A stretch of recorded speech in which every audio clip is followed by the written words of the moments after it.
Kamusta mga kapatsyam? For today's video, magluluto ako ng spaghetti. So yan ang aking mga ingredients. Gumamit ako ng ground beef. Syempre lalagyan din natin ng hot dogs at mushrooms na nasa dilata. So una, halu-haluin lang natin yung ating ground beef sa ating hot pot. Palalabasan muna natin yung kanyang katas o yung kanyang mantika. Saka natin igigisa sa bawang. Hindi siya nagmantika kaya naglagay ako ng konting mantika. So hinalo ko lang hanggang sa mag-aroma na yung bawang.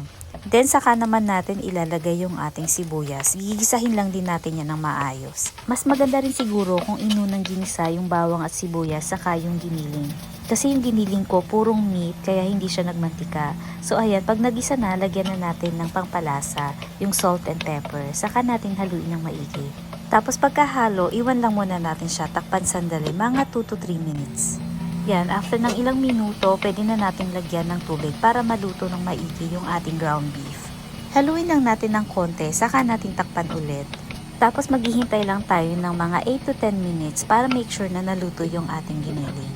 Pero maya nyo rin i-check kasi baka matuyuan yung ating niluluto. Yan, after 10 minutes, pwede na natin ilagay yung hotdog. Haluin lang natin maigi para maluto, saka natin ulit takpan. Antay lang din tayo dyan ng mga 2 to 3 minutes. Yan, pagka okay na, pwede na natin ilagay yung mushroom in can. Pinili ko nga pala yung slice na para hindi na ako maghihiwa. Hindi ko na rin yan hinugasan. Tinanggal ko lang yung syrup niya, saka ko binuhos dyan.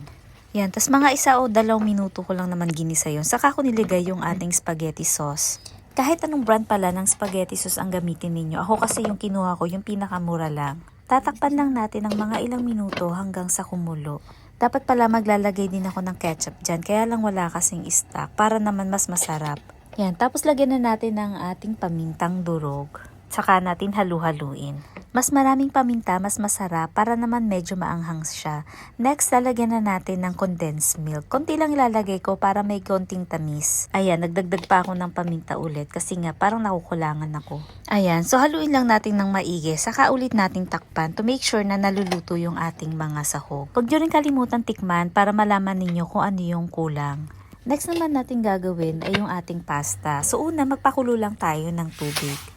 Pagkakulong-kulo na, saka na natin ilagay yung ating pasta. Mga kulang-kulang 1 kilo nga palang pasta yan. So ayan, dapat pala hinati ko sa 2 para naman mas madaling lutuin. So yung mga lumalagpas dyan, ilagay lang natin sa baba. Ayan, i-push lang natin para naman mababad sila sa tubig. Tapos yung ibang mga natirang pasta, pinutol ko na siya sa 2 para naman mas madaling haluin. So tatakpan ko lang yan ng mga 1 minuto hanggang kumulo para mailagay ko na yung asin, pampalasa. Hindi nga pala ako naglalagay dyan ng mantika kasi yun yung sabi ng iba. Sabi kasi nila hindi daw kakapit yung sauce dun sa spaghetti pagka nilagyan ng mantika. So dahil hindi tayo professional, susunod tayo dun sa sinasabi nila.